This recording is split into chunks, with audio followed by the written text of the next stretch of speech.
10ನೇ ತಾರೀಕಿನಂದು ನಮ್ಮ ಪಕ್ಷದ ಕೋರ್ ಕಮಿಟಿ ಅಧ್ಯಕ್ಷಗಳಾದಂತಹ ರಾಜ್ಯಾಧ್ಯಕ್ಷಗಳಾದಂತಹ ಹಾಗೂ ಮಾಜಿ ಉಪಸಭಾಪತಿಗಳಾದಂತಹ ಸನ್ಮಾನ್ಯ ಶ್ರೀ ಜೆ.ಕೆ. ಕೃಷ್ಣಾರೆಡ್ಡಿ ಅಣ್ಣವರು ಏನು ಬರ್ತಿದ್ದಾರೆ. ಈ ಸಭೆಯ ಮೂಲ ಕಾರಣ ಮತ್ತು ಉದ್ದೇಶ ಮೊದಲನೆಯದಾಗಿ ನಿಮ್ಮ ಗಮನಕ್ಕೆ ತರ್ತೀವಿ. ನಾವೇನು ಅದನ್ನು ತಾಲೂಕಲ್ಲೇ ರೂಪಿಸ್ಬೇಕು ಅಂತ ಏನಿರಲಿಲ್ಲ. ಕಳೆದ ಡಿಸೆಂಬರ್ 27ರಂದು ನಮ್ಮ JP ಭವನದಲ್ಲಿ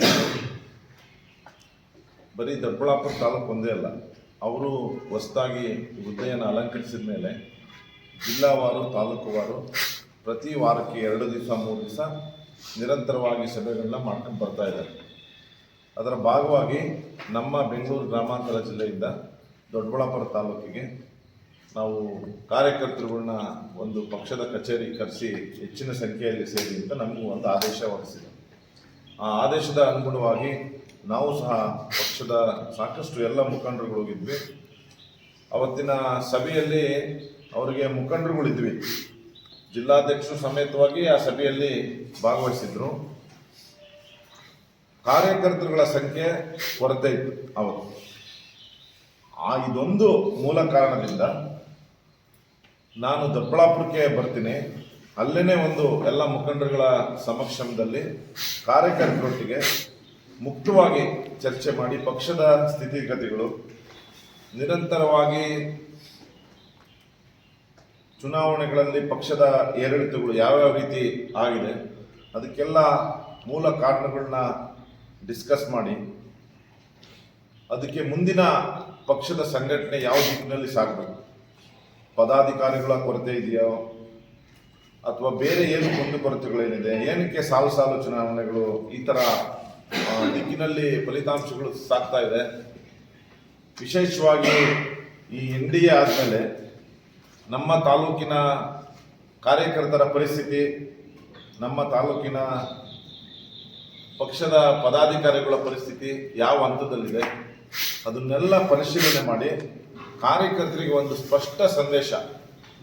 ಕಾರ್ಯಕರ್ತರು ಪಕ್ಷದ ಬೆನ್ನೆಲುಬು, ಪಕ್ಷಕ್ಕೋಸ್ಕರ ಕಾರ್ಯಕರ್ತರಿಂದ ಪಕ್ಷ ಇದೆ ಹೊರತು ಯಾವುದೇ ಒಂದು ವ್ಯಕ್ತಿ ಅಥವಾ ಕೆಲವು ವ್ಯಕ್ತಿಗಳ ಪರ ಇಲ್ಲ ಅಂತ ಹೇಳಿ ಒಂದು ನಿರ್ದೇಶನವನ್ನು ಕೊಡಲಿಕ್ಕೆ ಕಳೆದ 20-25 ವರ್ಷದಿಂದ ಏನು ನಮ್ಮ ದೊಡ್ಡಬಳ್ಳಾಪುರ ತಾಲೂಕಿನಲ್ಲಿ ಸನ್ಮಾನ್ಯ ಜಾಲಪ್ಪ ಅವರು ನಮ್ಮ ಪಾರ್ಟಿ ಜನತಾದಳವನ್ನು ಬಿಟ್ಟಾದ್ಮೇಲೆ ನಮ್ಮ ಪಕ್ಷದ ಚುಕ್ಕಾಣಿ ಇಡಲಿಕ್ಕೆ, ಅಧಿಕಾರ ಇಡಲಿಕ್ಕೆ ತಾಲೂಕಿನಲ್ಲಿ ಆಗಿಲ್ಲ.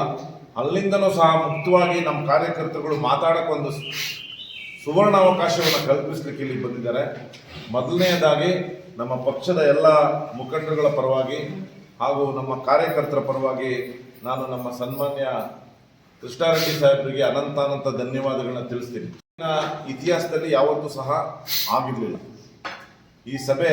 ನಾವು ರಾಜಕೀಯಕ್ಕೆ ಬಂದಾಗಿಂದ ಅಥವಾ ಹಿರಿಯರೆಲ್ಲ ಇದರಲ್ಲಿ ಈ ರೀತಿ ಕಾರ್ಯಕರ್ತರಿಗೆ ಮುಖಾಮುಖಿಯಾಗಿ ಏನು ಗೊಂದಲಗಳಿದೆ ಅಥವಾ ಕಾರ್ಯಕರ್ತರ ಕಷ್ಟ ಏನು ಕೇಳಲಿಕ್ಕೆ ಬರ್ತಿದ್ದಾರೆ, ಅದಕ್ಕೆ ಮೊದಲನೆಯಾಗಿ ಅವರಿಗೆ ಧನ್ಯವಾದಗಳನ್ನ ತಿಳಿಸ್ತಾ, ಈ ಎಲ್ಲ ಬೆಳವಣಿಗೆಗಳು ನಮ್ಮ ಪಕ್ಷದ ರಾಷ್ಟ್ರೀಯ ಅಧ್ಯಕ್ಷರು, ನಮ್ಮ ಪಕ್ಷದ ರಾಜ್ಯಾಧ್ಯಕ್ಷರು, ಇಡೀ ರಾಜ್ಯಕ್ಕೆ ಈಗ 3 ಪದಾಧಿಕಾರಿಗಳು ಇರೋದು. ಒಂದು ರಾಷ್ಟ್ರೀಯ ಅಧ್ಯಕ್ಷರಿದ್ದಾರೆ, ಒಂದು ರಾಜ್ಯಾಧ್ಯಕ್ಷರಿದ್ದಾರೆ, ಒಂದು ಕೋರ್ ಕಮಿಟಿ ಸದಸ್ಯರಿದ್ದಾರೆ. ನಮ್ಮ ಡಾಕ್ಟರ್ ವಿಜಯ್ ಕುಮಾರ್ ಸರ್ ಹೇಳ್ದಂಗೆ ಪಕ್ಷದ ಎಲ್ಲ ಪದಾಧಿಕಾರಿಗಳನ್ನ ಈಗ ವಿಸರ್ಜನೆ ಮಾಡಿದ್ದಾರೆ. ಕೆಲವೊಂದು ಅದೇ ಪದಾಧಿಕಾರಿಗಳು ಅವ್ರಿಗೆ ಇದು ಬರೋದು, ಯಾರ್ಯಾರು ಮುಂದುವರಿಸ್ತಾರೋ, ಎಲ್ಲೆಲ್ಲಿ ಬದಲಾವಣೆ ಮಾಡ್ತಾರೋ ಅದು ಪಕ್ಷದ ಆಂತರಿಕ ವಿಚಾರ.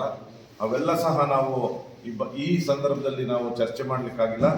ಇದೆಲ್ಲ ಬೆಳವಣಿಗೆಗಳು ನಮ್ಮ ಇಲ್ಲಿನವರೆಗೂ ಏನು ಪಕ್ಷದ ನಮ್ಮ ಬೆಂಗಳೂರು ಗ್ರಾಮಾಂತರ ಜಿಲ್ಲೆಯ ಜಿಲ್ಲಾಧ್ಯಕ್ಷರು ಸನ್ಮಾನ್ಯ ಬಿ ಮುನೇಗೌಡರು, ನಮ್ಮ ತಾಲೂಕು ಘಟಕದ ಅಧ್ಯಕ್ಷರಾದಂತಹ ಹಿರಿಯರಾದಂತಹ ಲಕ್ಷ್ಮೀಪತಿಯವರು, ಮತ್ತು ನಗರಾಧ್ಯಕ್ಷರಾದಂಥ ನಮ್ಮ ಸ್ಥಾಯಿ ಸಮಿತಿ ಅಧ್ಯಕ್ಷರಾದಂತಹ ನಗರಸಭೆಯ ರವಿಯವರಿಗೆ ಎಲ್ಲರಿಗೂ ಗಮನಕ್ಕೆ ನಮ್ಮ ಮುಖಂಡರಾದಿಯಾಗಿ ಎಲ್ರಿಗೂ ಗೊತ್ತಿರುತ್ತೆ. ಇದರಲ್ಲಿ ಯಾವುದೇ ಗೊಂದಲ ಬೇಡ, ಗೊಂದಲನೂ ಇಲ್ಲ. ಸಭೆಯನ್ನು ಕಾರ್ಯಕರ್ತರ ಸಭೆ ಇದು ಯಾವುದೋ ಒಂದು ಬಲ ಪ್ರದರ್ಶನದ ಸಭೆ ಅಲ್ಲ. ನಮ್ಮ ಕಾಯಿಲೆ ನಮ್ಮ ತಾಲೂಕಿಗೆ ಏನು ಜಾತ್ಯತೀತ ಜನತಾದಳ ಪಕ್ಷವನ್ನ ಮೇಲ್ಮಟ್ಟಕ್ಕೆತ್ತಲು ಏನೋ ಒಂದು ಪಿಡುಗಿದೆ. ಆ ಪಿಡುಗಿಗೆ ಏನಾದರೂ ಒಂದು ಪ್ರಯತ್ನ ಪಟ್ಟು ಏನಾದರೂ ಒಂದು ಮದ್ದು ಕೊಡ್ಬೋದಾದ ಒಂದು ಸನ್ನಿವೇಶವನ್ನ ಅರ್ಥಯ ಮಾಡ್ಕೊಳ್ಳಿಕ್ಕೆ ಬರ್ತಿದ್ದಾರೆ ಹೊರತು ಇದನ್ನು ಬೇರೆ ಯಾವುದೂ ಇಲ್ಲ ಅಂತ ಹೇಳಿ ಈ ಸಂದರ್ಭದಲ್ಲಿ ನಿಮ್ಮದು ಸಹ ಪ್ರತ್ಯಕ್ಷವಾಗಿ ಪರೋಕ್ಷವಾಗಿ ನಮ್ಮ ಪಕ್ಷಕ್ಕೆ, ನಮ್ಮ ಮುಖಂಡರುಗಳಿಗೆ, ನಮ್ಮ ಬರ್ತಿರುವ ನಾಯಕರುಗಳಿಗೆ ಒಳ್ಳೆ ರೀತಿಯಲ್ಲಿ ನೀವು ಸ್ಪಂದನೆ ಮಾಡಿ ಒಳ್ಳೆಯ ಆರೈಕೆಯನ್ನು ಮಾಡಲಿ ಅಂತ ಈ ಸಂದರ್ಭದಲ್ಲಿ ಹೇಳಿ ನನ್ನ ಎರಡು ಮಾತುಗಳನ್ನ ಮುಗಿಸ್ತೀನಿ. ಧನ್ಯವಾದ.